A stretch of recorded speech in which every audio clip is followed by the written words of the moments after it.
Bismillahirrahmanirrahim. Assalamualaikum warahmatullahi wabarakatuh. Kembali lagi pada pertemuan kuliah kita Fisika Dasar 1. Setelah kita membahas tentang hukum Newton tentang gerak, sekarang yaitu hukum 1 Newton, hukum kedua Newton, hukum ketiga Newton. Maka sekarang kita akan sedikit membahas tentang bagaimana penggunaan hukum Newton tentang gerak, baik itu hukum 1, hukum 2, dan hukum 3 Newton.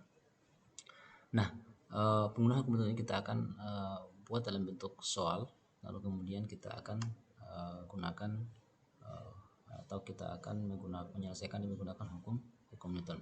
Baik, yang pertama, ya, hitunglah besar gaya yang dibutuhkan pada truk bermuatan 20.000 kg agar bergerak pada lintasan yang percepatan 1,5 meter per sekon kuadrat. Dan berapa gaya yang diberikan oleh lintasan pada truk. Ya. Kemudian kedua, jika truk bergerak dari keadaan diam atau mulai dari bergerak dengan diam, tentukan kecepatan dan posisinya setelah 2 detik. Nah, soal ini kita akan buat gambarnya atau ilustrasinya, lalu kemudian kita harus menggambarkan diagram bebas dari gaya-gaya yang bekerja pada truk. Oke.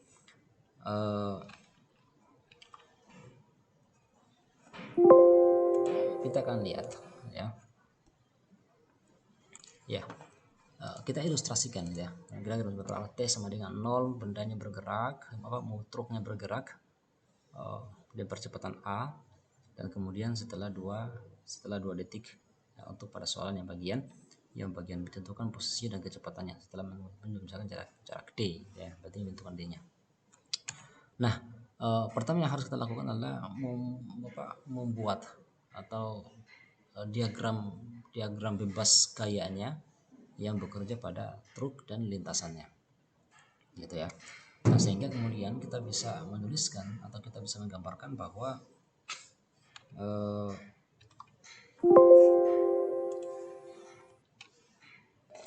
diagram bebasnya adalah seperti ini ya.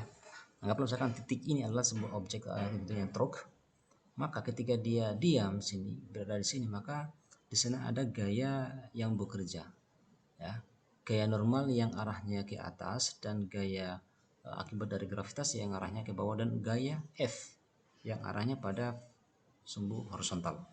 Sementara yang vertikal itu ada dua, yaitu gaya normal dan gaya berat M kali G. Nah, sehingga kemudian ya biasanya atau memang itu ya, gaya normal itu dia selalu bekerja pada tiga lurus terhadap lintasan. Jadi gaya normal itu selalu arahnya ke atas. Nah, kalau lintasannya lurus pada sumbu X, maka gaya normalnya harus tegak lurus ke arah sumbu vertikalnya ya. Jadi intinya adalah bahwa gaya normal itu harus tegak lurus terhadap lintasan atau bidang dari sebuah benda. Nah, kemudian untuk menghitung gaya besarnya gaya yang bekerja pada truk dengan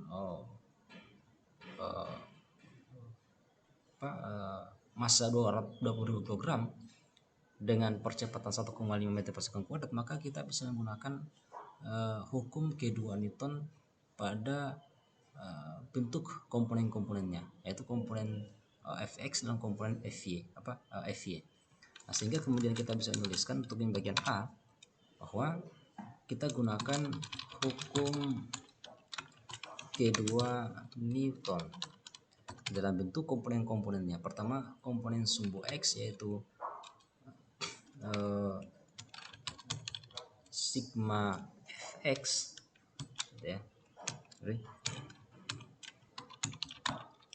Sigma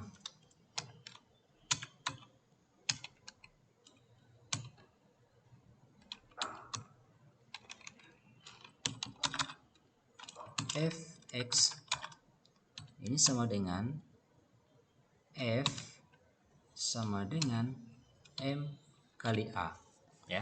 Kalau kita lihat sini, maka yang bekerja itu pada untuk yang Fx-nya itu hanya satu, yaitu Fx-nya itu sebenarnya F, maka berarti M kali A. Sementara kemudian untuk yang bagian sumbu Y-nya yaitu FY yang bekerja itu ada dua, yaitu gaya berat mg dan gaya normal ya. N arahnya ke atas berarti positif dan gaya berat arahnya ke bawah, berarti dia kita ambil sebagai minus mg sama dengan 0.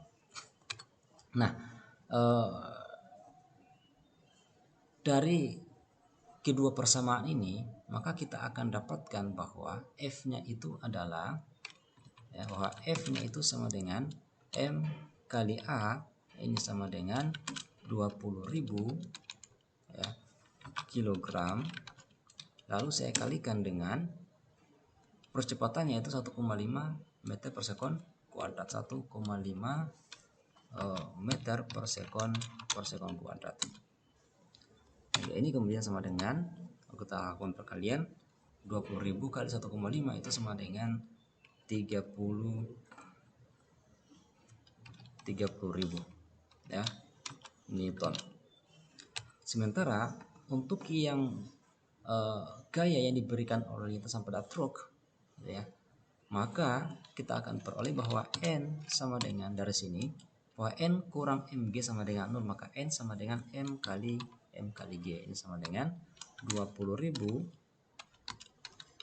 kilogram dikalikan dengan kita ambil percepatan gravitasi 9,8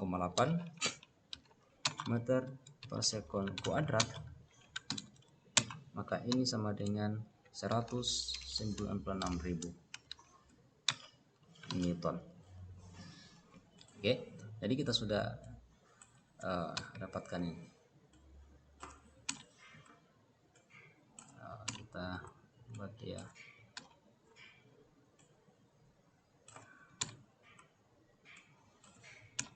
Oke. Baik, kemudian yang bagian B ya, ini bagian A. Yang bagian B, jika truk mulai bergerak dari keadaan diam, artinya berarti kalau dia dari keadaan diam maka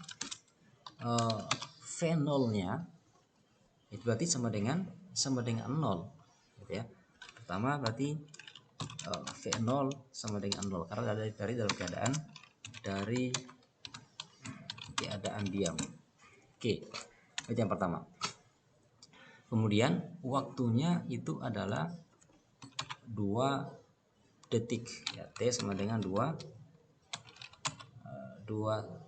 sekon ya, 2 detik.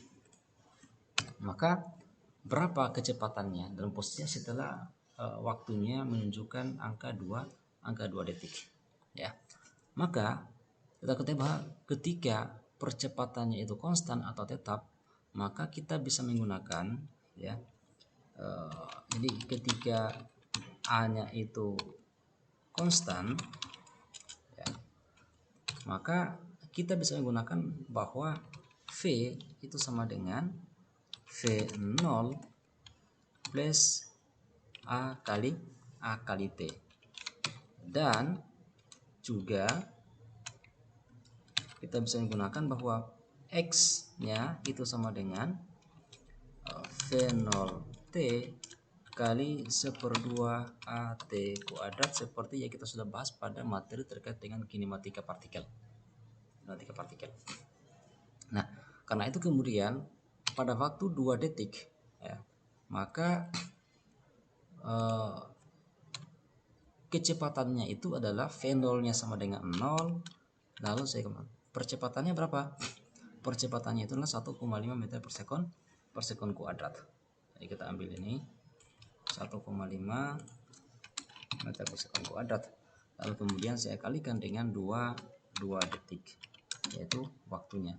Nah, dari sini kemudian kita bisa peroleh bahwa 1,5 dikali 2 sama dengan 3 meter per detik. 3 meter per detik. Nah, itu untuk kecepatannya. Lalu kemudian untuk posisinya pada saat dia 2 detik, maka tinggal kita peroleh dari sini, karena ini V0 nya sama dengan 0 kali T berarti sama dengan 0 plus ya. Lalu kemudian 1/2 saya kalikan dengan percepatannya itu 1,5 meter per sekon kuadrat gitu ya.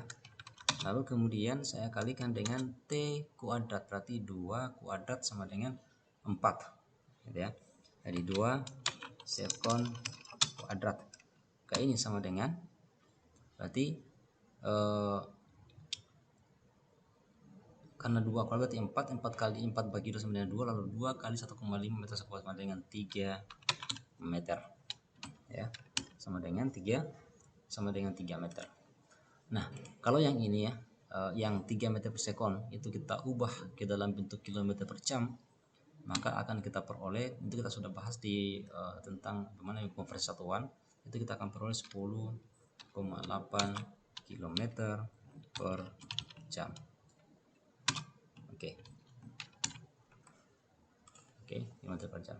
Jadi kita sudah dapatkan ada 2, di mana kecepatannya itu setelah waktu 2 detik itu adalah 10,8 km per jam atau 3 meter per detik, dan posisinya itu adalah 3 meter. Jadi posisi ketika dia ada di sini, ini berarti posisinya sudah sejauh 3 meter dari posisi awal, dan kecepatannya ketika dia berada di sini itu adalah 3 meter per detik.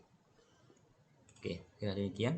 Assalamualaikum warahmatullahi wabarakatuh.